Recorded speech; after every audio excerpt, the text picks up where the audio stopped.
अस्सलाम जी, मेरी आवाज आ रही है?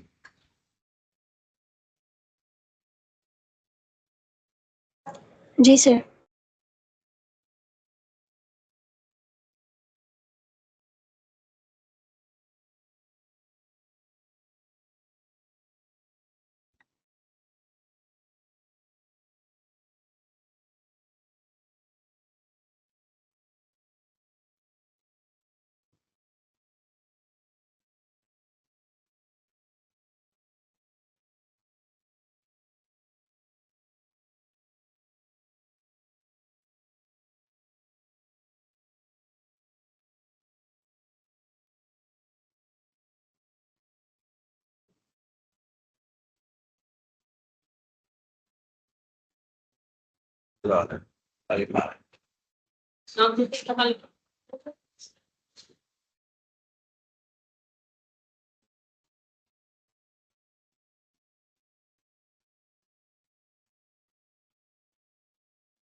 दोबारा से बताओ।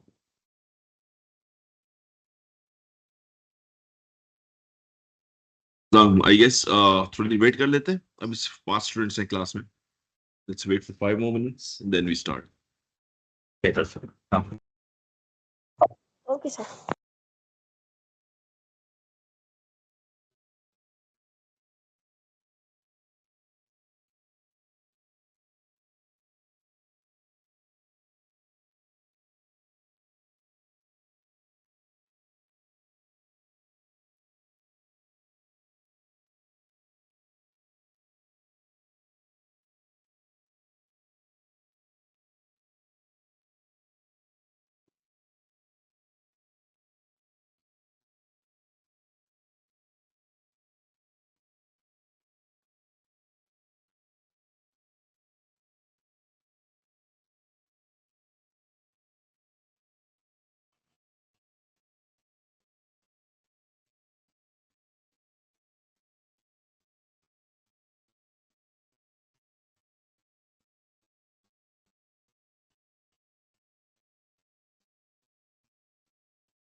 ओके जी, बिस्मिल्लाह रहमान रहीम। सो हमने पिछली क्लास के अंदर जो डिस्कस किया था वो था सारा what is a channel, channel होता क्या है, चैनल का फॉर्मेशन क्यों होती है, चैनल काम कैसे करता है, उसकी नीड क्या है,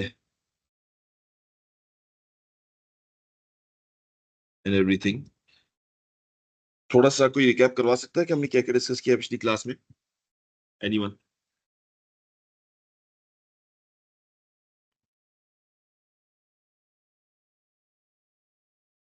हेलो, मेरी आवाज आ रही है?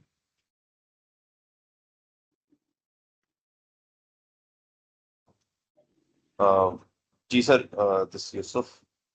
सो हमने Yes. Understanding flow of goods from producer to consumer किया था। इसके बाद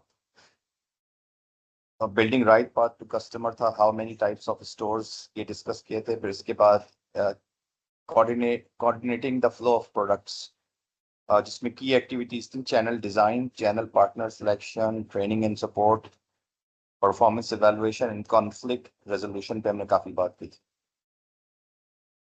राइट। देन अच्छा, हम इंटीग्रेशन स्ट्रेटजीज पे जो है हमने ब्रेक कर दिया था।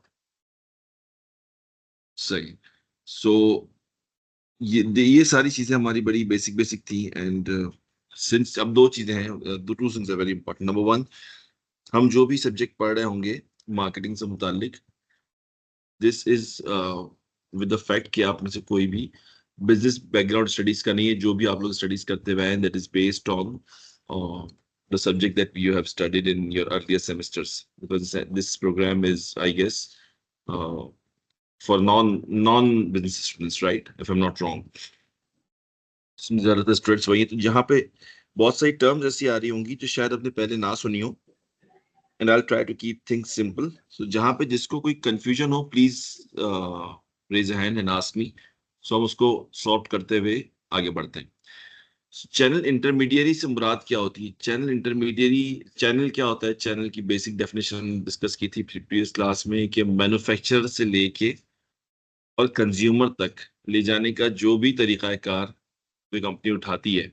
ऐसा भी हो सकता है कि बीच में कोई पार्टनर ना हो, ऐसा भी हो सकता है कि बीच में एक पार्टनर हो, ऐसा भी हो सकता है कि बीच में चार पार्टनर हो। ये सारी चीजें हो सकती हैं, ये सब हम देखते रहेंगे अभी इस चैप्टर के अंदर। उन चैनल इंटरमीडिएट्स की नीड हमें क्यों होती है, why do we need them, what good do they add to the business on the whole, what are the key decisions. ये सारी चीजें हमारी होती हैं while we discuss the channel intermediaries. So in easiest words, मैं इसलिए बार बार कह रहा हूँ कि मैंने चीजें बहुत इजी, बहुत सिंपल रखी है। Yet if there is a confusion, ask. Channel intermediates are the entities that help move products from manufacturer to the end consumer। Manufacturer से लेके एंड कंज्यूमर तक हमारे पास मुख्तलिफ किस्म के मॉडल्स होते हैं।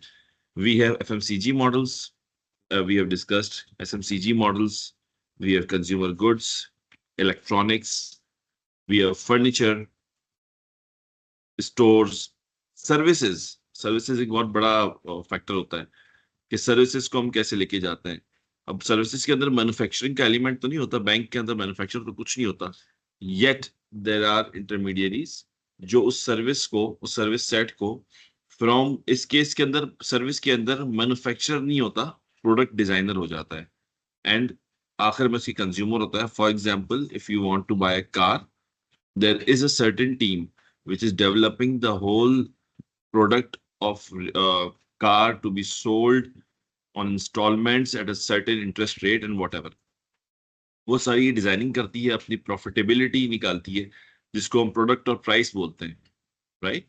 उसके बाद वो उसको प्लेस करती है, विच मींस कि वो कहती है कि जी किस किस शहर की किस किस ब्रांच में मैंने इस कार की स्कीम को लॉन्च करना है। Let's take an example of Meezan bank. Meezan bank का एक बड़ा मशहूर प्रोडक्ट है Meezan car Ijarah, which is the product where Mizan Bank sells cars to consumers or in some cases companies। So car selling और जो कनेक्टिविटी है जो कंपनीज की होती है वो ब्रांच लेवल पे होती है, कंज्यूमर की जो होती है ब्रांच लेवल पे होती है। You walk into a branch, you tell them कि जी मुझे ये गाड़ी खरीदनी है, मुझे बताएं मैं कैसे खरीद सकता हूँ। And then there is a person who is trained, जो हम ट्रेनिंग की बात कर रहे थे कि चैनल पार्टनर्स को हमें ट्रेन करना है, पर्सन ट्रेंड, वो आपको बिठाता है और वो कहता है कि सर ये देखिए ये वाली गाड़ी है, इसकी इतनी डाउन पेमेंट होगी, इसकी इतनी इंस्टॉलमेंट होगी, दिस। ये सारा तो वो फाइनल सेलर है सर्विस एंटिटी पे।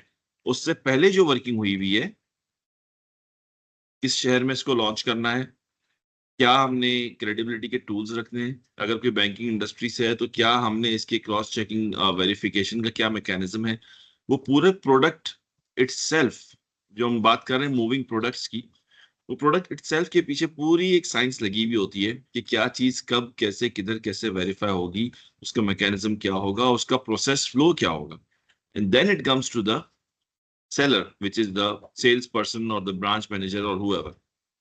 ये सर्विस सेक्टर हो गया हमारा। इसी तरह हमारे पास, हम दूसरे सर्विस सेक्टर के अंदर आते हैं जिसकी एग्जांपल है कोरियर बिजनेस। ना courier business is a different service sector. ये आपको कोई चीज एंड मार्केट से दिला कर नहीं देता, ये आपके प्रोडक्ट को लेके जाता है to a certain level. Now they have a service of document verification. Document verification के पूरा प्रोडक्ट किसी ने डिजाइन किया होगा पीछे, उसके सारे मैकेनिज्म डिस्कस किया होगा पीछे, जो हायर एजुकेशन कमीशन है उससे डील की होगी, रेट्स तय किए होंगे, which is again product and price. ये प्रोडक्ट एंड प्राइस उन्होंने सारा तय किया होगा, अपनी लिमिटेशंस तय की होंगी, and then they launch the product to their express centers, which is the which is like moving the products to the express center. Then you walk into an express center और आप वहां जाके बोलते हैं कि जी मैं ये प्रोडक्ट है, ये मेरा इंटर का डॉक्यूमेंट है, ये मुझे वेरीफाई करवाना है, and then the process of selling starts. ये सर्विस के मैं एग्जांपल इसलिए दे रहा हूं कि प्रोडक्ट के फ्लो को समझना from service perspective is usually a bit difficult, and usually we do not focus on it because हम कंज्यूमर के प्रोडक्ट्स को तो बड़ी इजीली समझ लेते हैं बिकॉज हम उसको टच एंड फील कर रहे होते हैं।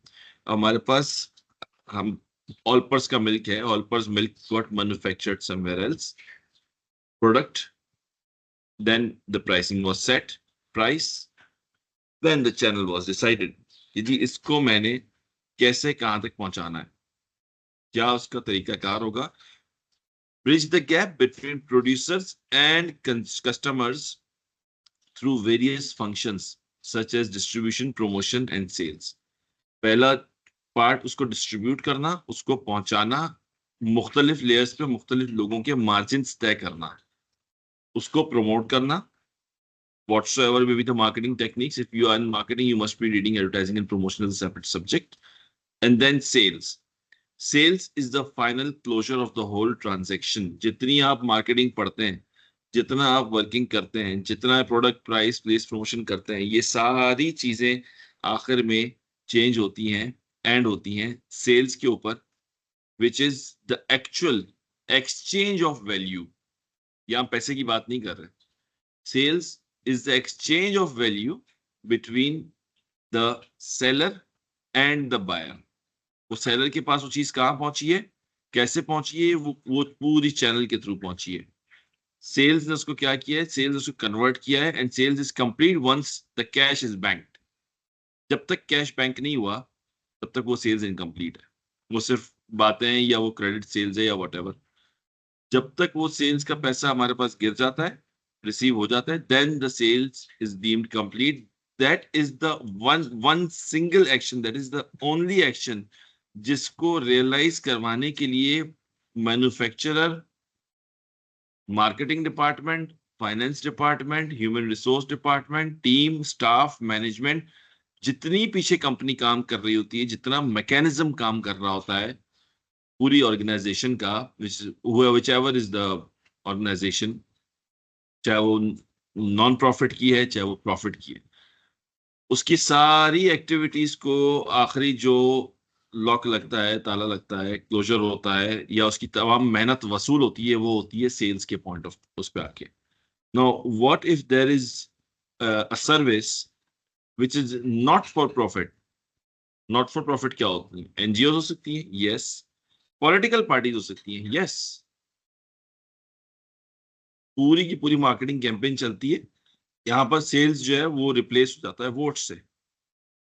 इसी तरह आपकी जितनी भी सेलिंग एफर्ट्स होती हैं फॉर नॉन गवर्नमेंट ऑर्गेनाइजेशंस, वो उनकी सेल्स कंप्लीट होती है on providing the proper product और service to the relevant user. सैलानी जितनी एक्टिविटी करेगा, आखिर में जब उसके दस्तरखान में बंदा खाना खा लेगा, दैट इज द पॉइंट जहां पर उसकी सेल्स कंप्लीट होती है, and that is the point जिसके पीछे वो सारे अपने एफर्ट्स कर रहा होता है, right? So every product has its last stage, which is sales. It may have a different form. That is why we say it's exchange of value, not exchange of money. Product आप खरीदते हैं तो आप पैसे देते हैं उसको, vote आप देते हैं तो vote is not money, vote is exchange of value, exchange of trust. वो वैल्यू क्या है? यहाँ पर ट्रस्ट है। खरीदने में क्या होती है? पैसे होते हैं। पैसे और प्रोडक्ट का लेन देन is exchange of product and money. Vote के अंदर it's exchange of trust. NGO के अंदर it's exchange of satisfaction and donation. So ये सारी चीजें दे बिकम सेल्स। जितने एफर्ट होते हैं उसके पीछे के, they all are deemed as marketing efforts. For a very basic understanding, यहाँ पर we are seeing understanding channel intermediaries. बिल्कुल बेसिक सा एक स्ट्रक्चर हमने यहाँ पर फेच किया है इंटरनेट से। There are levels, level 1 to 3, producer to retailer to consumer. This is what is known as level 1. level 1 से मुराद ये कि प्रोडक्ट प्रोड्यूसर के बीच में और कंज्यूमर के बीच में सिर्फ एक पार्टी है। Best example, automobile industry. Toyota गाड़ी बनाती है, रिटेलर डीलर रखता है, कंज्यूमर उसको यूज करता है। That's it, there is no third party involve. तो लेवल 1 से पहले भी कुछ हो सकता है। Is there any level 0 distribution? Yes, there are, where a producer directly sells to the consumer. अजान के बाद कंटिन्यू करते हैं।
ओके जी, सो वी वर डिस्कसिंग कि लेवल 1 डिस्ट्रीब्यूशन वो होती है जिसमें एक पार्टी, एक इंटरमीडिएरी इन्वॉल्व होता है।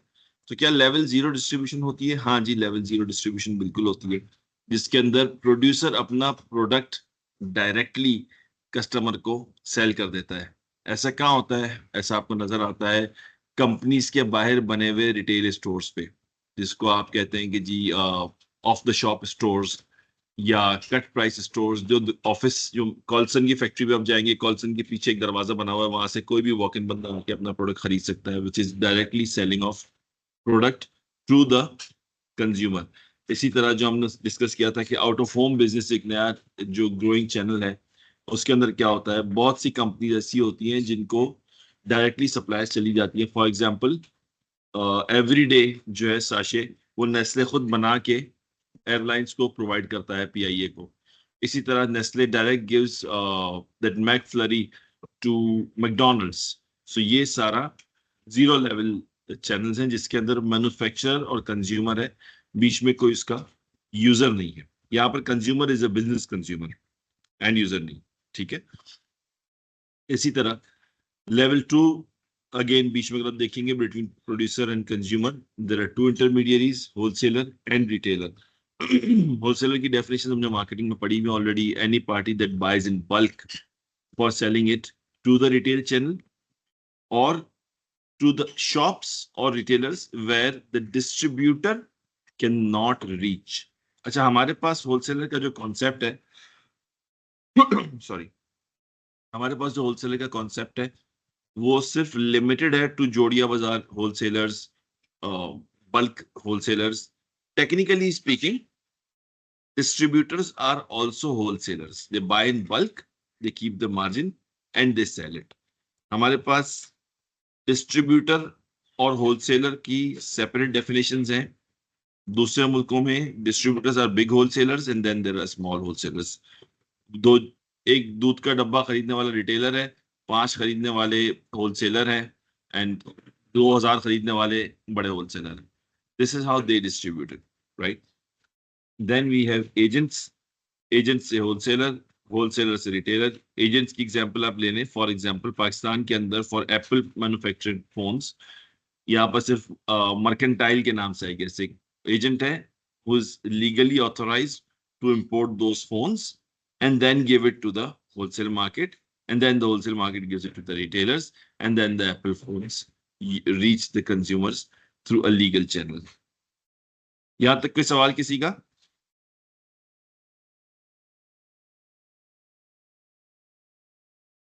नहीं सर. ओके, तो नेक्स्ट स्लाइड पे जाने से पहले we will take a break. We'll go for namaz and we'll be back by 1:45 inshallah. So I'm keeping the link on. Namaz के बाद inshallah से continue.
Okay, so moving on to the next part.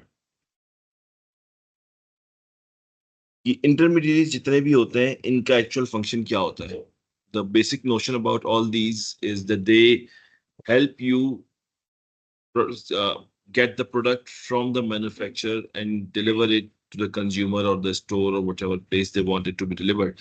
But technically, there are many things involved. For example, number one, it's logistics and distribution.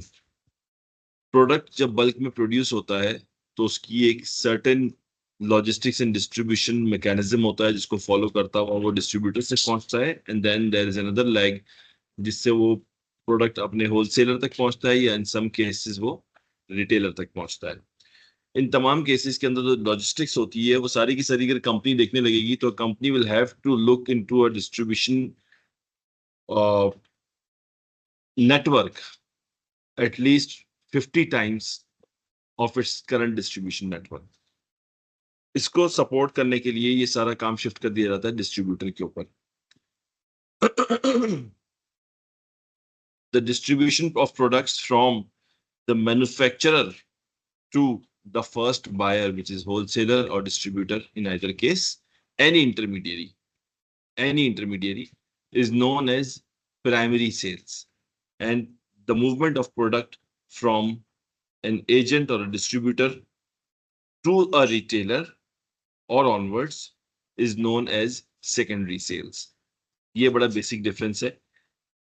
Manufacturer से माल खरीदना primary cells, manufacturer से माल खरीदने के बाद उसको आगे नेक्स्ट सेलर को बेचना, रीसेलर को, कंज्यूमर को, सुपरमार्केट को, व्हाटएवर, ये सारी सेकेंडरी सेल्स कहलाती है. Second is sales and marketing support. An organization cannot be everywhere to promote its product in the market. This is the job of the distributor, becomes the job of the distributor. For example, अगर किसी product के ऊपर let's say Shangrila ने package निकाला अपना कि Shangrila की 2 kilo वाली केचप के ऊपर एक मायोनीज का पैकेट शंग्रीला का फ्री है, तो अब क्या कंपनी जा जाके इसको पूरे मैसेज को कन्वे करेगी मार्केट में? No, this will be given as a marketing support to the distribution and the distribution has to carry on this message. उसके साथ जाहिर है जो उसके प्रिंटेड मटेरियल होता है, पीओएस मटेरियल होता है, which is known as point of sales material या point of purchase POP material, ये सारा मटेरियल कंपनीज प्रोवाइड करती हैं to distributors and then distributors are responsible for putting it through in the market. बाज cases में ऐसा भी होता है कि उनको सपोर्ट करने के लिए companies hire third party agencies कि भाई ये डिस्ट्रीब्यूटर है, इसके साथ आपने ये मार्केट कैप्चर करनी है, आप अपना माल बेचेंगे थ्रू डिस्ट्रीब्यूशन एंड हमारा जो सेल सपोर्ट का पर्सन होगा वो जाके उसकी शॉप के ऊपर मार्केटिंग करेगा, डिस्प्लेस करेगा, प्रमोशंस करेगा and everything. Third is inventory management. Inventory management multiple points पर होती है. Inventory management is done on the basis of what an average sales of a wholesaler or a distributor is, what are the popular brands that he is selling. For example, जो distributor Karachi के अंदर बैठा हुआ होता है उसके पास first consider a company which has a multiple range of products. Let's say premium products, value for money products and economy products. तो जो डिस्ट्रीब्यूटर कराची में, लाहौर में या इस्लामाबाद में बैठा हुआ होगा उसके पास जो प्रोडक्ट जाएगा उसके अंदर ज्यादातर मिक्स जो है वो प्रीमियम का होगा एंड वैल्यू फॉर मनी का होगा, इकोनॉमी का कम होगा.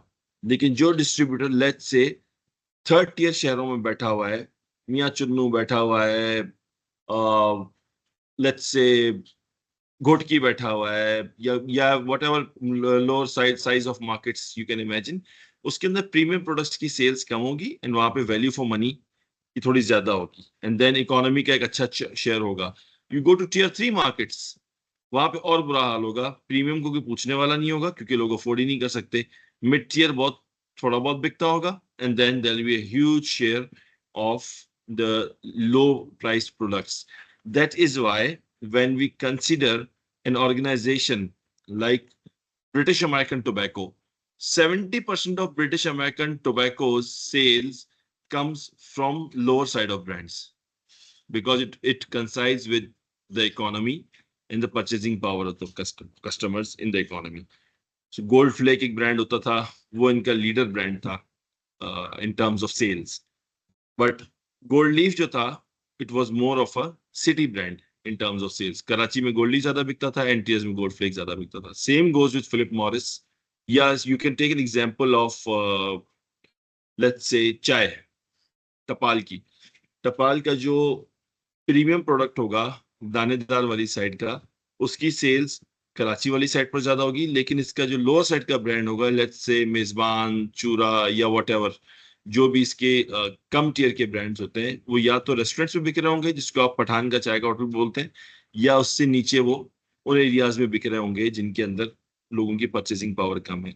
इसी तरह जितने भी प्रोडक्ट्स कंपनीज बनाती हैं, उनके जो एसकेयूज बनते हैं, स्टॉक कीपिंग यूनिट्स, एसकेयू, वो भी सारे वेरी करते हैं कि उन्होंने किस मार्केट में क्या चीज लॉन्च करनी है. अगर आप छोटे इलाकों में जाएंगे तो वहां पे आपको शैम्पूस के साशे, तेल के 250 ग्राम के पाउच, आपको ब्लू बैंड के साशेज, आपको छोटे खुले मसाले उनके पाउचेस वो ज्यादा नजर आएंगे, क्योंकि वहां के लोग हर चीज बल्क में नहीं खरीदते. हम जाते हैं अगर, तो we pick up a shampoo bottle of let's say 1000 ml on an average from a grocery store. लेकिन जो लो टियर इलाके का आदमी होता है, उसको वो वही शैम्पू साशे में खरीदता है, 5 रुपए का या 10 रुपए का. Right. So what inventory sales were, the company and its intermediary both have to discuss, decide and ensure कि वो वाला प्रोडक्ट उसकी रेलिवेंट मार्केट के हिसाब से उसके पास एम्पल क्वांटिटी में हो, so the flow of the products and the flow of sales does not get disturbed, and it does not give any space to the competition to get that space from them. Any point which is not clear till yet? Anyone, any question?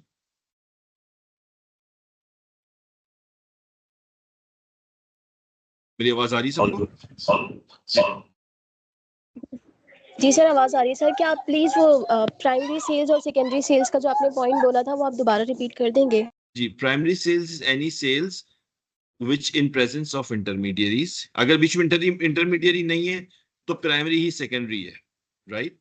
अगर बीच में एक भी intermediary है तो manufacturer से लेके intermediary तक जो सेल्स कंपनी रिकॉर्ड करती है अपने पास कि मैंने इतना 1000 टन बेचा, that is primary sales, which is the first leg of sales. Distributor या होलसेलर जिसने वो बल्क खरीदा और जिसने छोटे बल्क्स में आगे बेचा, आइदर छोटे होलसेलर को, आइदर रिटेलर को, आइदर कंज्यूमर को, that is known as secondary sales. So the product का travel from the manufacturer to the first leg, if it's not a consumer, it's an intermediary, it's known as primary. Intermediary जो cell करेगा उसके बाद वो सारी secondary है. जज़ाकल्लाह sir. Okay, Ji. Then the third part is risk management. Obviously, share risk like unsold inventory. Up customer not exactly unsold inventory. You can consider it that whenever we हमने सबने contract act पढ़ा हुआ है, business law पढ़ा हुआ है.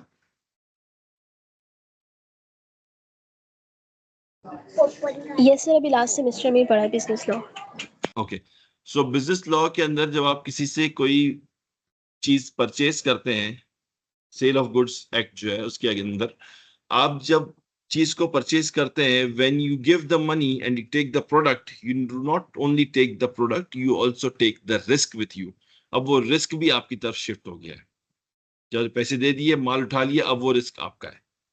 Right. सो इसी तरह जो परचेजर्स आपसे, इंटरमीडिएरीज आपसे माल परचेज कर रहे थे, वो ग्रेजुअली, लेट्स से आपके पास स्टॉक में 1000 इन्वेंट्री यूनिट पड़े हुए हैं आपके वेयरहाउस के अंदर, जितना उसमें से बिकता जाएगा उतना उतना आपका उसका रिस्क कम होता जाएगा. आधा बिक गया और वेयरहाउस में आग लग गई तो आधे का इंश्योरेंस क्लेम करेंगे आप, आधा आपने ऑलरेडी बेच दिया है. Right. So you sell the product with the risk. Risk भी आगे शिफ्ट होता रहता है, and this risk goes on shifting to the next party. Distributor अपना माल जब बेच देता है रिटेलर को, तो अब उसके खराब होने की जिम्मेदारी उसकी है. हाँ, ये पॉइंट अपनी जगह पर है कि अगर कोई प्रोडक्ट ऐसा है जिसकी एक सर्टेन एक्सपायरी लाइफ है and it gets expired, then the responsibility again goes back to the previous seller, to the previous seller, to the manufacturer. ये इस बिजनेस का उसूल है, ये इस बिजनेस का डायनामिक है। ऑलपर्स का दूध अगर रिटेलर की दुकान पे खराब हो जाएगा, एक्सपायर हो जाएगा, the manufacturer is responsible to receive that product back and exchange with the fresh product.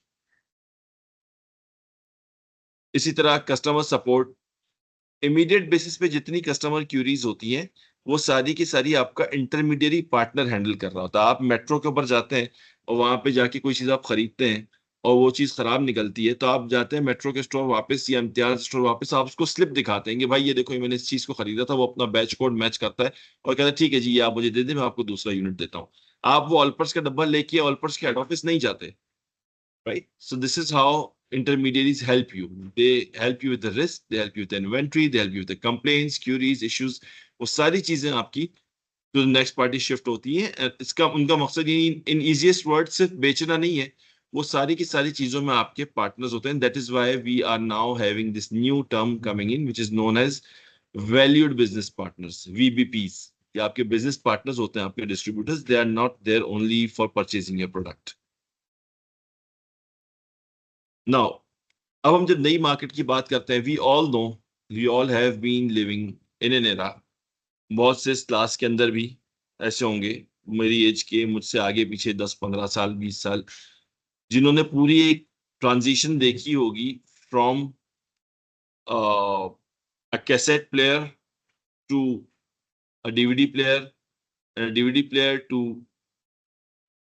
USB based players, and now Netflix and channel streaming, right?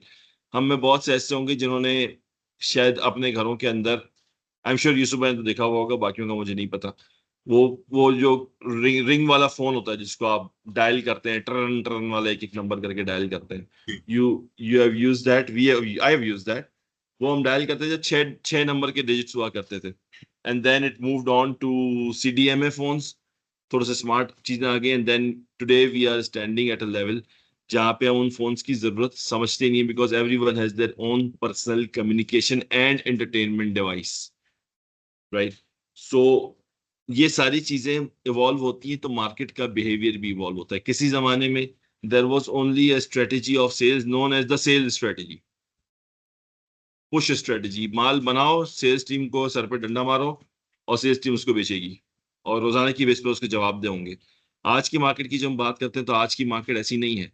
आज का कस्टमर बड़ा स्मार्ट है, आज के कस्टमर को अपनी चीजों के प्रोडक्ट्स की इन इन आउट पता है, वो हर वो चीज नहीं खरीदेगा जो आप उसको बेचने की कोशिश करेंगे।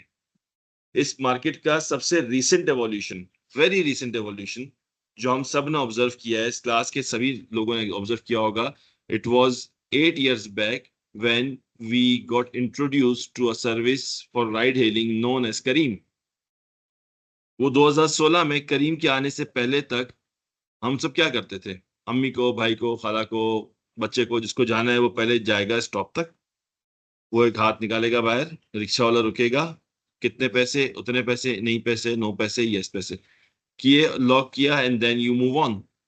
टैक्सी करना एक और मुश्किल काम था, वो टैक्सी वाले के मिजाज देखना, काली पीली टैक्सी, उसके बाद LPG की स्मेल, गाड़ी का धुआं, ये सब वो चीजें जिसके साथ हम बड़े हुए। देन देयर केम कंपनी, उसने कहा कि भाई आप बैठें घर पे, ये डाउनलोड करें ऐप, आप करेंगे क्लिक, नीचे आएगी एक अच्छी एयर कंडीशन कार, साफ सुथरा ड्राइवर, वो आगे आपसे बोलेगा मैडम आप कहाँ जाएंगी, या आपने ऑलरेडी इसके अंदर लोकेशन डाली हुई होगी कि मैं यहाँ जाऊंगी, और सेफ सिक्योर वेरीफाइड ड्राइवर के साथ हम मूव करते हैं। So you got into one stage of evolution. आपने कहा हो ये तो बड़ी जबरदस्त सर्विस है, that kept on evolving, people got used to it. आज ट्रेडिशनल टैक्सी और ट्रेडिशनल रिक्शा को शायद कोई टच भी नहीं करता उमूमी तौर पे, जिसके पास स्मार्टफोन है। नेक्स्ट स्टेज इसका क्या आया, नेक्स्ट स्टेज का आया कि जी आपके पास एक ऐसे सप्लायर्स आ गए जो कहते हैं कि जी इतने पैसे लगाओगे तो हम चलेंगे। सप्लायर को भी ऑप्शन मिलता है, सेलर को भी ऑप्शन मिलता है, बायर को ऑप्शन मिलता है, वो दोनों मिलके बिड करते हैं, एक पॉइंट पे एग्री करते हैं और राइड ले लेते हैं। Then there came another ride hailing option, वो कहता है कि जी इतना पैसा होगा, सप्लायर को नहीं पता कि उसने कहाँ लेके जाना है सवारी को, और आप उसको बोलते हैं कि जी मुझे यहाँ पर जाना है, rates are fixed, auto calculated, you click. उसमें अंदर अगर आपका AC नहीं चल रहा होता, आज उस जब करीम आई थी तो लोगों के लिए AC वॉज अ फैसिलिटी। आज जब करीम आती है तो AC is a right because you have already paid for it. So this has evolved the customer behavior, consumer behavior. आज जो लोग आज से 8 साल पहले धूल मिट्टी खा के धुएं ट्रैफिक के अंदर रिक्शों में और बसों में ट्रेवल किया करते थे, आज वो गाड़ी में बैठते हैं बोलते हैं AC चला दे, मैंने AC के पैसे दिए हैं, राइट? वो भी एक ऐसे राइडर को जो आपके घर के नीचे आके आपको पिक करता है, and that person is bound to follow. So channels of distribution are evolving. पुराना वाला डिस्ट्रीब्यूशन मॉडल जो था वो फेल होता जा रहा है, and the new distribution channels coming in. Classic model कहता है जी प्रोड्यूसर ने बनाया, डिस्ट्रीब्यूटर को दिया, रिटेलर को गया, कंज्यूमर ने लिया, केस क्लोज हो गया. The traditional channel structure relies on a linear path where producers focus on manufacturing and intermediaries handle their distribution and sales. आज का जो चैनल है, आज का जो कस्टमर है, आज का जो डिस्ट्रीब्यूटर है, वो बहुत से डायरेक्ट और इनडायरेक्ट चैनल्स को अपने आप को आइडेंटिफाई करवाता है, and then it goes for multiple paths, goes for omni channel distributor.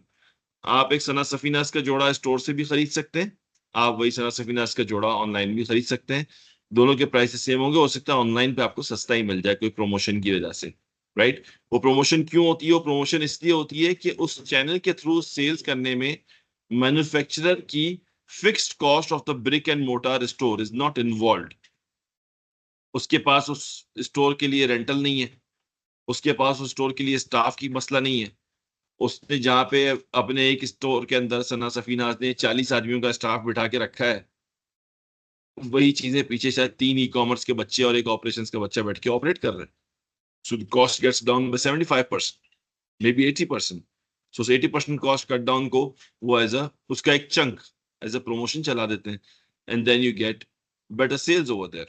That's why online channels are cheaper as compared to the brick and mortar stores, right? Then the direct to customer channels, direct to consumer channels, इसमें companies जो है वो directly अपने consumer को cell कर देती हैं through own websites, apps, flagship stores. इसके अंदर तो आपके पास ये जितनी राइड हेलिंग कंपनीज हैं, ये सारी DTC टेक्नोलॉजी है. ये सारे के सारे आपके वो लोग हैं जो आपकी, जिसमें आपका manufacturer and your user they are there.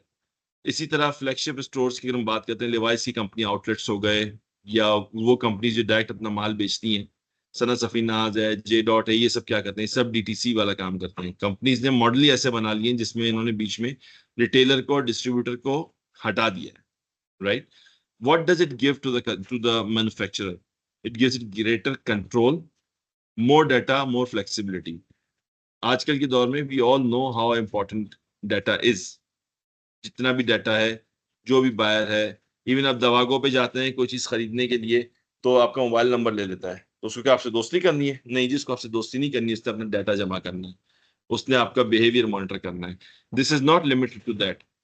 जो यहाँ पे लोग फेसबुक से और फेसबुक की मार्केटिंग से एक्वेंटेड हैं, वो पूरे के पूरे कस्टमर सेगमेंट्स अपने फेसबुक के थ्रू बनाते हैं, उन सेगमेंट्स को टारगेट करते हैं, उनकी बेस पे डाटा जमा करते हैं, उनकी बेसिस पे डिसीजन लेते हैं थ्रू मोर फ्लेक्सिबिलिटी. ये प्रोविजंस आज से पहले, लेट्स से 50 इयर्स बैक, लोगों के पास नहीं थे. जो लोग आज से 40 50 साल से नौकरियां कर रहे हैं, जो आज बिल्कुल अपनी नौकरियों के आखिरी स्टेजेस पर हैं या रिसेंटली छोड़ चुके हैं, कई कई साल एक कंपनी में सर्व करने के बाद, आपको बताएंगे कि जी उस जमाने में ऐसा हुआ करता था सेल्स. आज वो सारी चीजें मॉडर्न डिवाइसेस ने ले ली हैं. सो these channels have evolved. अब आपका आपका ये ऐसा नहीं है कि ट्रेडिशनल चैनल्स खत्म हो गए, चैनल्स आर इवॉल्विंग. हर चीज में टेक्नोलॉजी इंट्रोड्यूस हो रही है, नए चैनल्स इंट्रोड्यूस हो रहे हैं. जैसे मैंने आपको पहले बताया कि जी we have at least around 25 to 26 types of channels for selling these products. Yes, 26-27 types of retailers for selling a product. ये सारी चीजें कैसे इवॉल्व हुई हैं? ये ओवर द टाइम कस्टमर का जो बिहेवियर आता रहा, उसके ऊपर रिसर्चेज होती रही. This helped it evolve.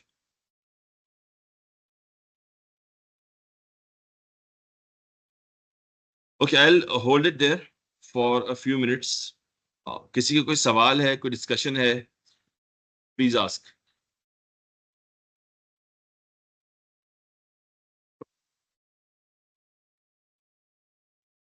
जी, मैं स्क्रीन पे नाम ले लेके पूछ लेता हूँ. जी फराज शहजादी, any question?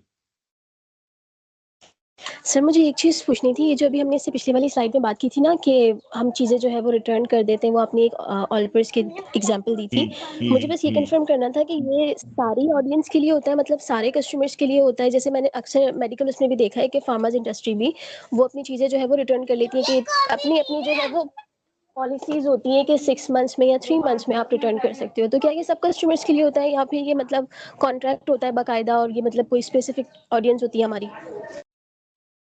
Policies vary from company to company as per the product.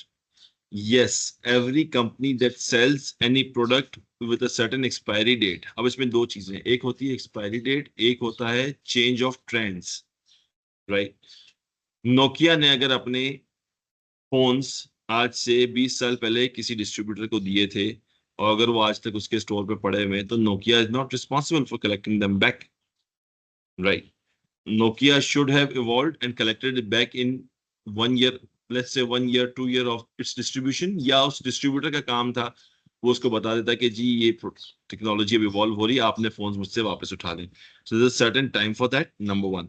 Number two, जिन प्रोडक्ट्स की एक्सपायरी डेट होती है, नोकिया की एक्सपायरी तो कोई नहीं है, उससे तो वो है ना, इनऑर्गेनिक प्रोडक्ट है.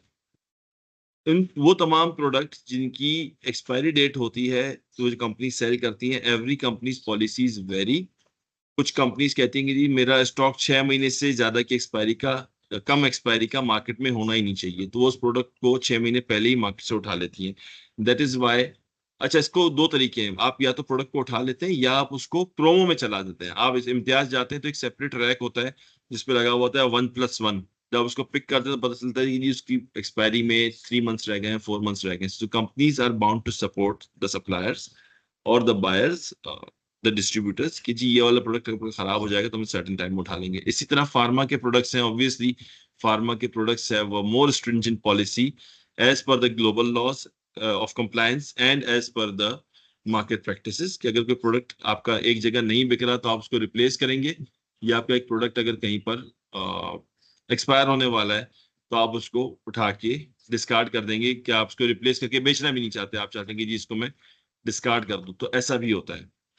So this all between the distributor and the manufacturer, कि क्या वो डिसाइड करते हैं, क्या कंपनी पॉलिसीज हैं, किस तरह प्रोडक्ट को अपने लेके चलना चाहते हैं, how do they comply with global standards.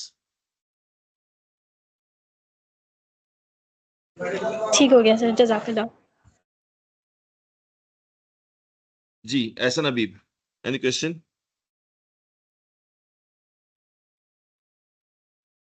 Yusuf sahab, any question? No, sir. Everything clear. Afsha Khan, any question?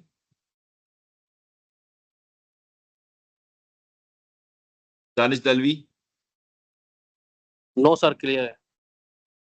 रिबशा Sattar,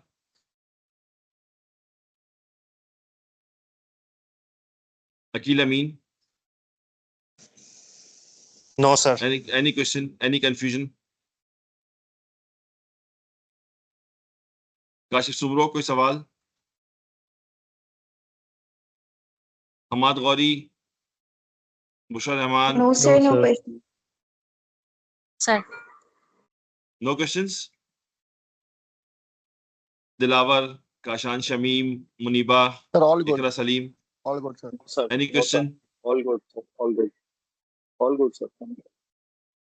Hammad Ali, Hamna, Mohsin, मैं जगाता भी रहूं ना सबको, Yes, sir. पता चले क्लास लेते तो सो गए. Hey, sir, no question more. All No clear? question. Yes, sir. Yes, sir. Yes, sir. All clear, sir. चले अल्हम्दुलिल्लाह. Okay जी, so we move on to the next point, which is the competition in channel intermediaries. ये competition किस तरह के होते हैं? ये कंपटीशन बिटवीन रिटेलर्स भी हो सकते हैं, ये कॉम्पिटिशन्स बिटवीन चैनल्स भी हो सकते हैं. अगर एक कंपनी, ये एक ही चैनल के अंदर कंपटीशन चल रहा है, there are times when companies introduce और entice the retailers to get into a competition to increase their sales, and they announce incentives against that, which is known as retail loyalty programs, retail championship programs. आपने retailers को entice करते हैं कि जी ये मेरा stock इतना बेचें तो आपको इतना मिलेगा, ये करेंगे तो आपको ये इंसेंटिव मिलेगा, ये करेंगे तो ऐसा होगा वैसा होगा, whatever. This is known as intra channel competition, यानी चैनल वो सेल्स का एक ही है, लेकिन उसके अंदर competition between various retailers, this varies. The other is inter channel competition. ये कंपटीशन आपको ज्यादा कॉमन नजर आता है। ये कंपटीशन उन कंपनीज में होता है जो मल्टीपल चैनल्स पे अपनी सेल्स कर रही होती हैं। इस केस में online and brick and motor लिखा हुआ है। बहुत सी जगहों पे आपको अपने डिस्ट्रीब्यूशन चैनल्स के अंदर कंपटीशन नजर आएगा, retail versus out of home, ऐसा भी नजर आता है। ऐसा भी होता है कि एक रिटेल चैनल के अंदर एक प्रोडक्ट ज्यादा बिक रहा होता है, आउट ऑफ होम में कम बिक रहा होता है। बाज़ औक़ात ऐसा होता है कि आउट ऑफ होम में वो ज्यादा बिक रहा होता है और रिटेल के अंदर वो कम बिक रहा होता है। ऐसी भी एग्जांपल्स आपको नजर आती हैं, राइट। जूसेस वगैरह जितने भी होते हैं आपके, ये उमूमी तौर पे इक्वली बिकते हैं रिटेल के अंदर एंड आउट ऑफ होम के अंदर। Retail being the store front, out of home being school canteens and all these places, right. वो नेक टू नेक चल रहे होते हैं। When you talk about let's say coffee, तो कॉफी का जो सेल्स होगी that will be more incline towards out of home channels, hotels, restaurant, cafes, bakeries जिसमें कॉफी केक वगैरह बनते हैं, as compare to the retail stores, right. इसी तरह आप व्हीकल्स की बात करते हैं तो व्हीकल्स के अंदर आपको अगर सेल्स में चैनल नजर आएगा, सो वो जो डिस्ट्रीब्यूटर अपना, जैसे हमने यहाँ पे कहा हुआ कि व्हीकल का डिस्ट्रीब्यूटर जो होगा वो अपनी चीज को डायरेक्टली सेल कर रहा होता है। उसमें आपको ऑनलाइन के अंदर परचेज नजर नहीं आएगी, इवन दो कि वो ऑनलाइन होगा भी, लेकिन उसकी ऑनलाइन सेल्स बहुत कम होगी as compare to the dealership store, क्योंकि लोग वहां तक एक्सेस ही नहीं करते। आप ऑनलाइन गाड़ी खरीदने का कॉन्सेप्ट ही नहीं रखते, जबकि वो गाड़ी ऑनलाइन अवेलेबल होती है, right. So this goes on. इसी तरह ऑनलाइन चैनल्स के अपने अंदर कॉम्पिटिशन होते हैं, किसने किस उसको भेजा। यहाँ पर तो खैर वी आर लेड बाय दराज इन पाकिस्तान, बट बहुत सी कंपनीज ऐसी होती हैं globally, you get this competition, you get Amazon, Best Buy, पता नहीं अल्लाह भला कौन कौन से, obviously Amazon is the king, लेकिन बहुत सी चीजें ऐसी हैं। अच्छा, आपको बाज़ औक़ात ऐसा भी नजर आता है, बहुत सी companies do not sell their product to certain channels, ऐसा भी होता है। There was up to a certain time के मेट्रो की पॉलिसीज की वजह से Tapal was not giving them their product, just to ensure कि मेट्रो जो है वो डिस्काउंट्स बहुत ज्यादा लेता है, रजिस्ट्रेशन फीस बहुत ज्यादा लेता है, इसलिए उसको पैसे ही नहीं है, अपना प्रोडक्ट बाहर बेचेंगे, and they were doing it fine. Ultimately they broke a deal, और उसके बाद बहुत अरसे बाद टपाल अवेलेबल हुई मेट्रो के ऊपर। I have seen this by myself कि तकरीबन 10 साल तक मेट्रो के ऊपर Tapal was not there, only because of the reason कि मेट्रो की पॉलिसी है कि वो ऑथराइज डीलर से ही खरीदेगा, और टपाल की पॉलिसी है कि वो एक्स्ट्रा डिस्काउंट नहीं देगा और शेल्फ स्पेसिंग के पैसे नहीं देगा, राइट। सो ये सारी चीजें they also go on the channel. यहाँ से हम थोड़ा सा we start getting a little technical. अच्छा, एक चीज आप बार बार सुन रहे होंगे, आती रहेगी, direct channel, direct channel, direct channel, direct channel, ये सारी चीजें आप देख रहे होंगे, and you have to have a very clear concept. Direct channel के अंदर 99% of the times intermediaries involve नहीं होते। इनडायरेक्ट चैनल्स के अंदर there are intermediaries and there may be multiple layers of intermediaries, right. So जब भी आप, मैंने आपसे कहा ना कि मैं बार बार प्रोडक्ट प्राइस प्लेस प्रमोशन की बात करता रहूंगा, ये सारा मार्केटिंग मिक्स का हिस्सा है, ये सब मार्केटिंग मिक्स का थर्ड पी है। तो थर्ड पी से पहले जो आपने पहला जो बनाया हुआ है प्रोडक्ट एंड प्राइस, उस प्राइस के साथ कंपनीज गेट टू डिसाइड कि उन्होंने कौन से चैनल पे कौन सा प्रोडक्ट किस तादाद में बेचना है, कहाँ पर किस चीज की कितनी प्रमोशन चलानी है, और कहाँ पे किस चीज को कितना उन्होंने प्रेशर देना है फॉर सेलिंग, या उन पुश स्ट्रेटेजी चलानी है या पुल स्ट्रेटेजी चलानी है, व्हाटसोएवर। उस चैनल को डिजाइन करना is a responsibility of the company. Now let me give you an example. We already discuss this, हम उसको मुख्तलिफ एंगल से भी देखते रहेंगे in context of Pakistan market. Nestle की 3 कंपनीज हैं पाकिस्तान के अंदर, right. One is Nestle F&B, जिसको आप कहते हैं, जो जो पेटेंट नेस्ले का ब्रांड है, there's a bird and all this, that is Nestle. Then there is another company named as Nestle Waters, जिसके अंदर आप नेस्ले के पानी का बिजनेस देखते हैं, छोटी बॉटल, बड़ी bottle, 5 litre, 19 litre, whatever. Then there is another company known as Nestle Professional. ये Nestle Professional क्या करती है? Nestle Professional के पास जो प्रोडक्ट्स होते हैं, जो प्रोडक्ट रेंज होती है, वो कुछ केसेस में सेम होती है एज Nestle पेरेंट, और कुछ केसेस में डिफरेंट होती है फ्रॉम Nestle पेरेंट. आपका Nestle पेरेंट के पास एवरीडे के 2 एसक्यूज होते हैं, 400 ग्राम, 800 ग्राम, क्योंकि उनका टारगेट मार्केट जो है वो होती है कंज्यूमर मार्केट. नेस्ले प्रोफेशनल के पास एवरीडे के 5 एसक्यूज होते हैं. स्टिक ब्रांड, स्टिक 3 ग्राम 5 ग्राम का स्टिक जो एयरलाइंस को बिकता है, या आपको बाज़ औक़ात छोटे जो हाई एंड रेस्टोरेंट्स होते हैं उनके अंदर भी नजर आते हैं कि जी चाय के साथ एक स्टिक शुगर की और एक स्टिक एवरीडे की रख देते हैं. फिर वो आते हैं बड़े ब्रांड्स, बड़े केजीज के ऊपर, वो देते हैं 1 KG, 1.5 KG, 2 KG of everyday, जो आम मार्केट में नहीं मिलता. ये क्यों होता है? ये उन होटल्स और रेस्टोरेंट्स के लिए होता है जिनके अंदर एवरीडे को यूज किया जाता है प्रोडक्ट्स बनाने के लिए. नेस्ले पेरेंट पे नीडो का एक सर्टेन पैक मिलता है, आई गेस हाफ केजी का, या जो भी उसका एसकेयू है, एक डब्बा मिलता है, एक पैकेज मिलता है, एक साशे होता है. नेस्ले प्रोफेशनल में नीडो का 2 किलो का पैकेट मिलता है. अब ये नीडो का 2 किलो का packet, what do you think इसका यूजेज क्या है और ये इसके अंदर क्या कर रहा है? जी, एनी थॉट्स ऑन इट? ये कंज्यूमर मार्केट के लिए नीडो का जो पैकेट है उसके एसक्यूज छोटे, लेकिन आउट ऑफ होम बिजनेस के लिए नीडो का जो पैकेट है उसका साइज बड़ा है, वो 2 केजी के पैकेट्स हैं. क्यों? जी, anyone, any thoughts? Stay engaged, सवाल करें, डिस्कस करें, ताकि हम चीजों को और बेहतर तरीके से समझें.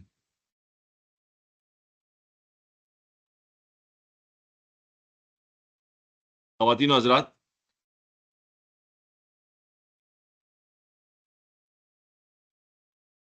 I asked a very simple question. आवाज आ रही है मेरी?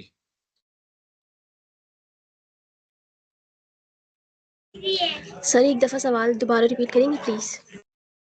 जी, मैं सवाल रिपीट कर देता हूँ. सवाल ये है कि नीडो के 2 एसकेयूज मिलते हैं आपको कंज्यूमर मार्केट के ब्रांड्स के लिए, स्टोर्स के लिए, जनरल स्टोर्स के लिए, जो हाफ केजी के होते हैं, 1 केजी के होते हैं. बट नीडो का जो नेस्ले प्रोफेशनल का जो यूनिट है वो नीडो का बड़ा पैकेट बेचता है, 2-2 किलो वाला. तो आउट ऑफ होम बिजनेस जो कि नॉन रिटेल बिजनेस है, उसके अंदर इसका क्या काम, किस काम आता होगा? छोटे वाले तो जो रेगुलर बिजनेस है वो तो मैं समझ में आता है कि जिस स्टोर्स पे बिकता है वो कंज्यूमर्स यूज करते हैं एवरीथिंग. ये बड़ा प्रोडक्ट कौन खरीदता होगा, किसके काम आता होगा? इतना सारा नीडो कौन पीता होगा? सर ये बड़े बड़े बिजनेसेस या जिनका कमर्शियल यूज है वो मेरा ख्याल है खरीदते होंगे. सर वो तो अंडरस्टूड है. वो कौन सा कमर्शियल बिजनेस है जिसमें पाउडर्ड मिल्क यूज होता है, वो भी Nido, sir restaurant which is वगैरह में a और non sweet. रेस्टोरेंट रेस्टोरेंट तो रेस्टोरेंट में होटलिंग कहाँ वगैरह यूज में होता सर होगा यूज नीडो? होता है. सर कहाँ डेजर्ट पर? वगैरह में, डेजर्ट्स बेकिंग. आप क्लोज हैं, बहुत बहुत क्लोज हैं. जी, आवाज कम आ रही है मैडम बेकिंग हनीफा. आइटम में सर, बेकरी बेकिंग आइटम में. Very close. नेस्ले का जो जितना भी पाउडर्ड मिल्क है Nido, which is a non sweet milk, is primarily used for making दूध वाली रोटी, नान और आटे के अंदर मिलाया जाता है. आप जितने रेस्टोरेंट्स में जो सॉफ्ट वाली ब्रेड, वो जो सॉफ्ट वाली गार्लिक नान या जो सॉफ्ट ब्रेड नान खाते हैं, उसमें नीडो मिलाया जाता है.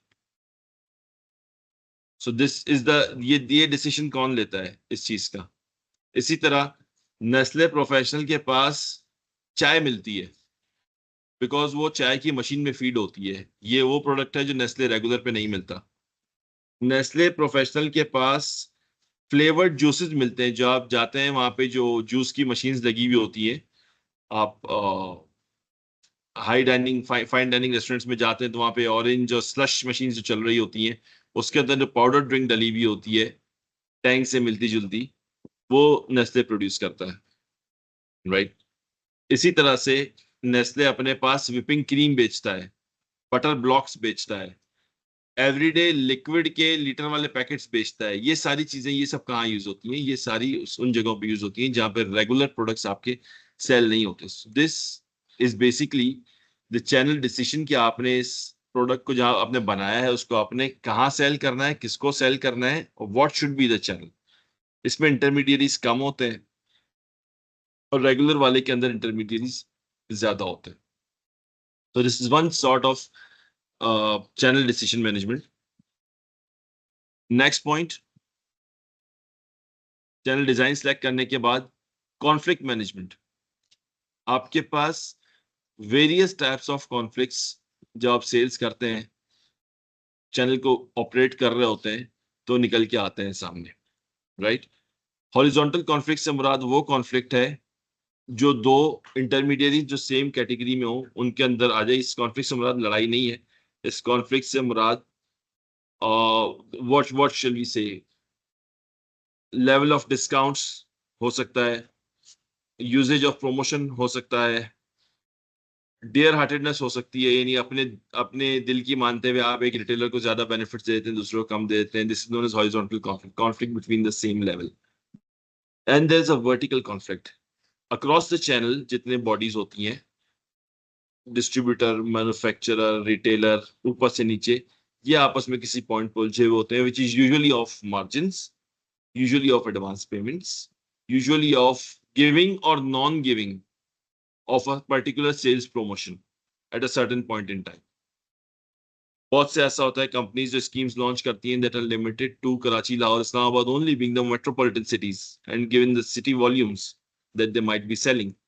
But बहुत से पॉइंट्स ऐसे होते हैं जिसके अंदर बहुत सी प्रमोशंस छोटे इलाकों में दी जाती हैं, बड़े इलाकों में उसकी जरूरत नहीं होती, right. These are known as vertical conflicts. तो इसको हम सॉर्ट कैसे करते हैं?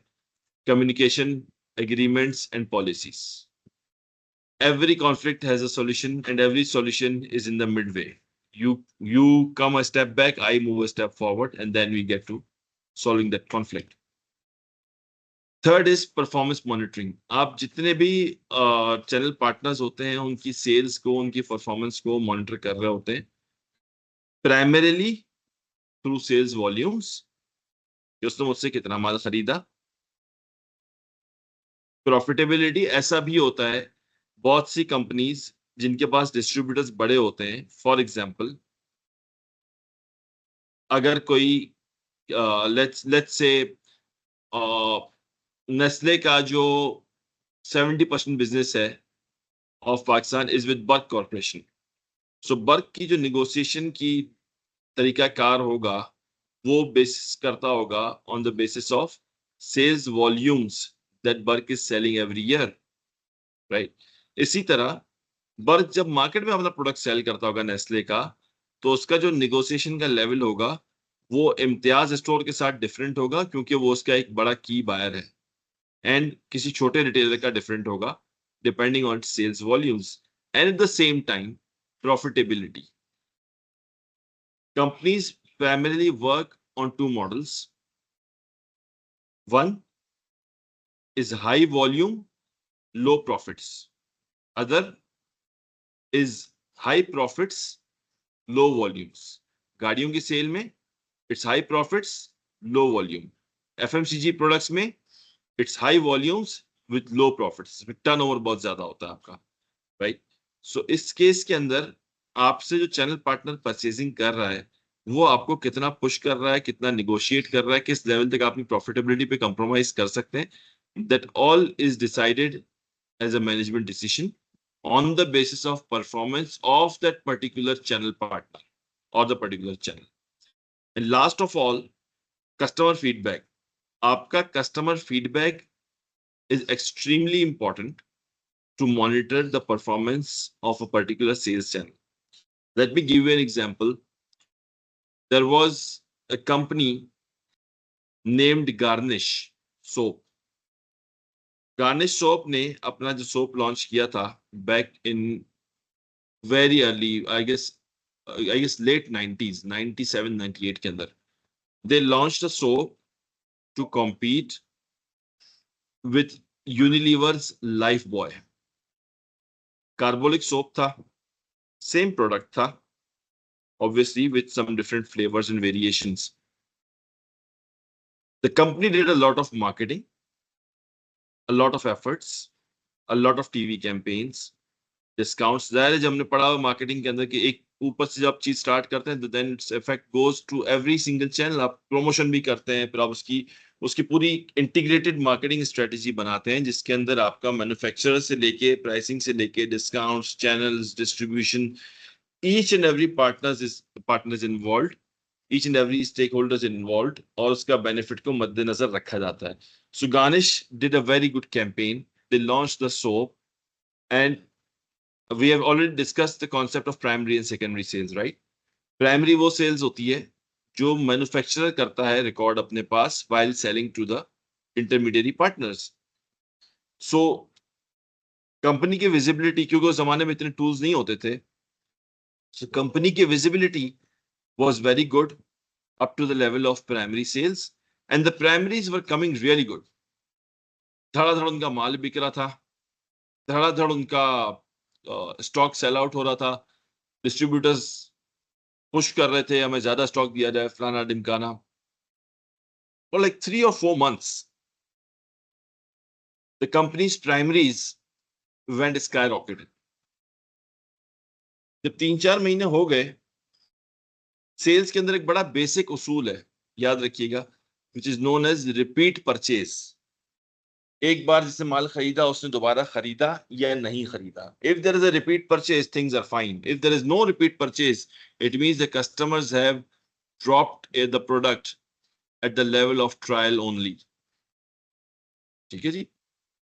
तो उनके पास चौथे पांचवें महीने रिपीट सेल्स नहीं आना शुरू हुई, and the manufacturing kept on doing its work. Stock के अंबार लग गए वेयर हाउसेस के अंदर, और रिपीट परचेज जब नहीं आई, सो दे स्टार्टेड टू प्लान कि हमने कोई सर्वे करना है कि हमारे कस्टमर्स का फीडबैक क्या है. And when they did the feedback, they actually went to a level where the company shut down in 1 month. ऐसा क्या हुआ? When they started getting the feedback from the customers, they came to know that the customer never got to use their product. वो product customer तक कभी पहुंचा ही नहीं. क्यों? इसलिए कि वो सारा का सारा स्टॉक अपने इंटरमीडियरीज और अपने होलसेलर्स के थ्रू यूनिलीवर ने परचेज करके डिस्कार्ड कर दिया. 3 महीने तक वो उनकी स्टॉक्स परचेज करते रहे. द कंपनी थॉट कि they are doing very good, और वो कस्टमर के पास कभी वो स्टॉक पहुंचा ही नहीं. So the trial never generated. The stocks were taken of in between. Unilever ने अपने मार्केटिंग बजट्स कम किए, वो मार्केटिंग बजट से उनका स्टॉक खरीदा, उनका स्टॉक खरीद के साथ स्टॉक डिस्कार्ड कर दिया. And they never got to get a feedback, only because they were not monitoring the performance of the intermediaries that were buying their product. उनसे उन्होंने सेकेंडरी का सवाल ही नहीं किया, पूछा ही नहीं कि सेकेंडरी सेल्स कहाँ जा रही है. And eventually they shut down, because customer के पास तो प्रोडक्ट पहुंचा ही नहीं था, जितने उनके एफर्ट्स थे वो जाया हो चुके थे. You go out to the market as a customer, आप जाते हैं शॉप के ऊपर और आप बोलते हैं जी पामोलिव का सोप दे दो. अगर तो आपको बहुत डाई हार्ड पामोलिव के फैन है, तो 2 सूरतें हैं, आप पामोलिव लेंगे या आप उस दुकान से पामोलिव नहीं मिलेगा तो आप चले जाएंगे. But as a regular customer आपको पामोलिव नहीं मिलेगा, आप बोलेंगे अच्छा ठीक है पामोलिव नहीं है, अभी लक्स दे दो, पामोलिव अगली बार किसी और दुकान से ले लूंगा. दूसरी मरतबा आप जाएंगे पामोलिव लेने के लिए, उसके पास नहीं होगा, शायद दूसरी 5 लक्स ले ले, चलाने काम. तीसरी मरतबा आप उस शॉप पे जाना छोड़ देते हैं, या कस्टमर कह रहे कि पामोलिव की डिस्ट्रीब्यूशन तो है ही नहीं, तो आप पामोलिव को छोड़ देते हैं और आप लक्स को अडॉप्ट कर लेते हैं. In this case, alternates were available like Lifebuoy, product was not there, loyalty generate नहीं हुई, कस्टमर ने यूज किया नहीं, और इवेंचुअली उन्होंने जो नेक्स्ट बैच बनाया था उसको खरीदने वाला ही कोई नहीं था, तो मार्केट के अंदर पुश या पुल का मैकेनिज्म बचा ही नहीं था उसको परचेज करने के लिए.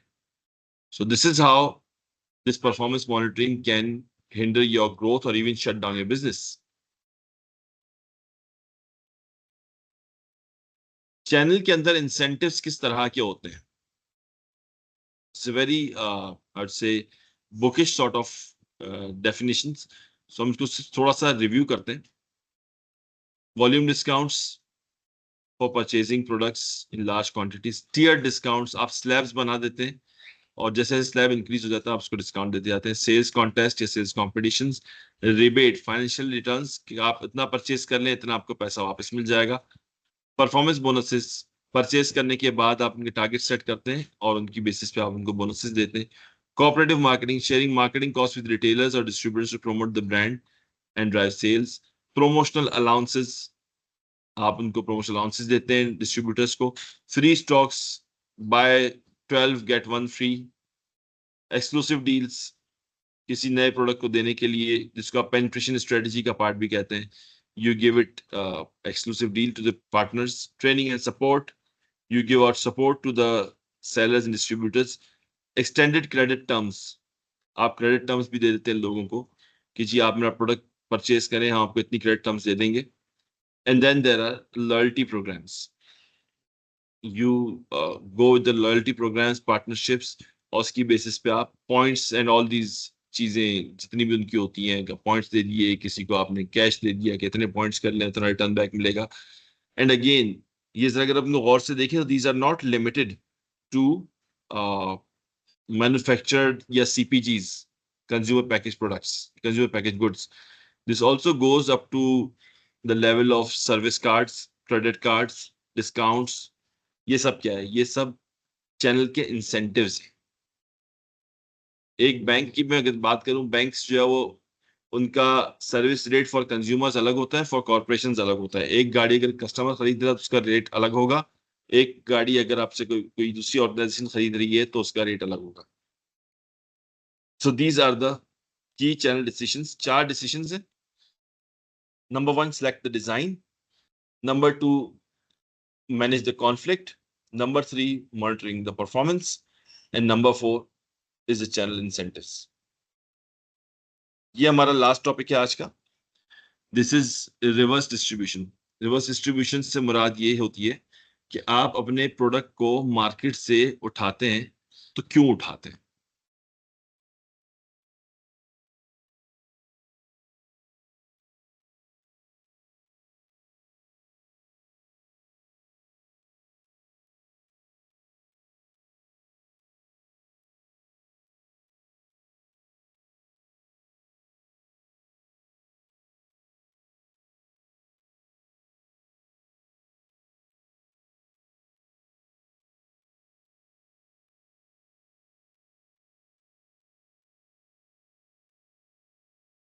Sorry, I had a call. Where we? आवाज नहीं आ रही. जी जी, मैंने म्यूट किया हुआ था. आई had a call. So reverse distribution के अब आ रही है मेरी आवाज? Yes sir. Reverse distribution primarily जो हम बात कर रहे थे वो 3 वजह से होती है. Number 1 is the product returns. When customer return product due to defects, dissatisfaction, other reasons, they have to manage the flow of products. Recycling programs, business collects products from the customers for recycling to reduce environmental impact. बहुत सी companies हैं जो recycle करती हैं products को. बहुत सी हैं जो बॉटल्स आपसे उठा लेती हैं. Recently, very recently, there was a campaign launched by Shell Pakistan. उन्होंने जितनी भी अपनी वो व्हीकल ऑयल की बॉटल्स होती हैं वो अपने तमाम डिस्ट्रीब्यूटर से उठाई थी. Then they recycled it and they made the street outside their office and posted it on social media कि जी हमने इतनी 1000 बोतलें उठाई and then we melted them and then we recycled them to use this for this purpose. And then there is remanufacturing, involves refurbishing or repairing used parts, used products to be sold again, often at lower cost. ये जितनी मैं आपसे कह रहा हूं, जितनी बड़ा stake होगा, जैसे कैटरपिलर की हमने एग्जांपल यहाँ पर ली हुई है, हैवी मशीनरी पार्ट्स उठाते हैं, उनको रिसाइकिल करते हैं एंड उनको रीयूज करते हैं। सो दिस इज रिवर्स डिस्ट्रीब्यूशन, कि ये सारा जो चैनल पार्टनर होता है, जिस चैनल के थ्रू प्रोडक्ट मार्केट में कंज्यूमर तक पहुंचता है, उसी चैनल के थ्रू प्रोडक्ट सारा का सारा आपके चैनल पे वॉक इन करता हुआ वापस आता है। A very swift and a very regular example of these reverse distributions we see in two products in our daily life. Number one is newspaper. Newspaper is the only product जिसकी 24 घंटे की expiry होती है और उसकी expiry को आप रोक नहीं सकते, आप कितने भी एफर्ट लगा लें। Day changes, news expires, new newspaper has to come. इसकी एक्सपायरी को आप रोक नहीं सकते। It has to be sent back and repulped for reproduction. Then there are food products, short term पे आप डॉन ब्रेड देखते हैं, बेक पार्लर की ब्रेड देखते हैं, बंस होते हैं, इस तरह की चीजें, वो एक दिन या 2 दिन जो भी इनकी लाइफ होती है पड़े रहते हैं। उसके बाद सुबह को गाड़ी आती है, पुरानी ब्रेड उठाती है, नई ब्रेड को फीड करती है दूध वाले की शॉप पे या जहां भी उसने रखा हुआ है स्टॉक, और अपना स्टॉक पुराना उठा के लेके जाते हैं। देन दिस गोज ऑन, जितनी इसकी प्रोडक्ट की एक्सपायरी लाइफ बढ़ती जाती है, ये साइकिल उतना एक्सटेंड होता जाता है। राइट, यहां तक कोई सवाल?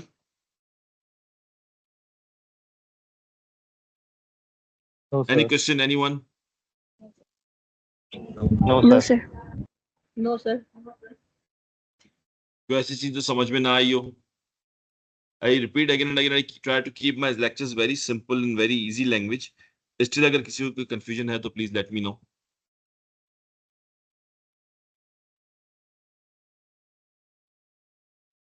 जी ख़वातीन हज़रात, कोई सवाल, कोई डिस्कशन, तो ऐसी क्यूरी जो आपके दिमाग में हो चैनल के हवाले से? क्वेश्चन रिलेटेड टू बुक्स आपने जो शेयर किए हैं, जी सर। तो आपके नोट्स इन बुक्स ये कहाँ कैसे इस पे तैयारी की जाए? सर बुक्स आप लोगों को ऑलरेडी मैंने दे दी है फॉर रेफरेंस। ये जो प्रेजेंटेशंस आप देख रहे हैं और जो वीडियो लेक्चर्स ये रिकॉर्ड हो रहे हैं, ये सारे के सारे आप लोगों को प्रोवाइड हो जाएंगे। चैप्टर 1 के मेरे पास, मैं इनको थोड़ा सा बेहतर फाइन ट्यून करके and will try to make them more understandable. मैं यूजुअली ये करता हूँ कि क्लास के बाद शेयर कर देता हूँ चीज़ों को, पिछले वीक में शेयर नहीं कर पाया, लेकिन ये सारे लेक्चर्स, वीडियोस, ये सारी चीज़ें ये आप लोगों की अमानत होती है, ये मैं बना के उसको सही करके दोबारा ये send out on the group, so आपके पास वो रिकॉर्ड रहता है। बुक से आप जो क्रॉस वेरीफाई करते रहते हैं, ऑब्वियसली हमने बुक से भी हेल्प ली भी होती है, इंटरनेट से भी हेल्प ली भी होती है while developing the whole lecture, लेकिन उसके अंदर भी ये होता है कि I try to stay aligned with the presentations only that I give out, और उसी में से मेरा सारा एग्जाम पेपर और सारी चीजें बन रही होती हैं।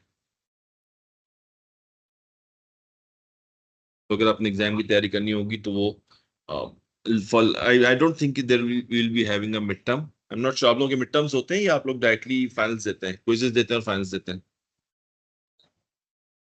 फाइनल जी हो। डिपेंड करता है सर, अगर आप कोई प्रोजेक्ट Finals. बनवाना चाहें, कोई एक चीज होती है ऐसी अटेंडेंस के साथ एक प्रोजेक्ट, और फिर फाइनल हो जाता है, या फिर मिड टर्म हो जाता है, फिर फाइनल हो जाता है। ओके, तो सो बिकॉज हर हिसाब हर से एमबी के हर प्रोग्राम में there is a different strategy usually taken by the teachers. So बहुत से टीचर्स ये करते हैं कि वो कहते हैं कि जी छोटे से क्विज लेता हूं मैं, एक की प्रोजेक्ट देते हैं, एक फाइनल असाइन, एक वो पेपर कर देते हैं। कुछ लोग होते हैं कहते हैं नहीं जी हमें मिड टर्म चाहिए ही चाहिए, उस मिड टर्म के बाद वो सारा अपना लेक्चर जो भी है उसका मिड टर्म में कुछ चैप्टर्स निकाल देते हैं कि let's say 1 to 5 mid term में आएगा एंड उसके बाद दिस टू दिस फाइनल में आएगा एंड प्रोजेक्ट या व्हाटएवर। सो आप लोगों का अभी तक क्या पॉपुलर मॉडल क्या रहा है? सर बस फाइनल पेपर है और बीच में एक असाइनमेंट आध एंड दफा देन क्विज है। Final exam. एक असाइनमेंट। एक असाइनमेंट होता है, एक फाइनल पेपर होता है। जी, जी सर। ये यूजुअली अच्छा है, एक असाइनमेंट दे दें प्रोजेक्ट से। और ओके, सो हम एक काम तो ये कर लेते हैं कि we will make groups from this class on. हमारे पास कुल मिला के कितने स्टूडेंट्स हैं? 20 हैं आई गेस। जी 20। 20 लोग हैं तो आई गेस 4-4 के ग्रुप्स बना लेते हैं, 5 ग्रुप्स बनाते हैं and we will discuss between these groups. एक उसमें ग्रुप लीड हो, वो ग्रुप्स के नाम्स आप शेयर कर दें before the next class and then we will see कि हम उसको किस तरह से वर्कआउट कर सकते हैं। I believe all of you are working professionals, so हम जो भी प्रोजेक्ट बनाएंगे उसके अंदर मेरी कोशिश ये होगी कि आप लोगों को फील्ड वर्क या तो ना करना पड़े या कम से कम करना पड़े,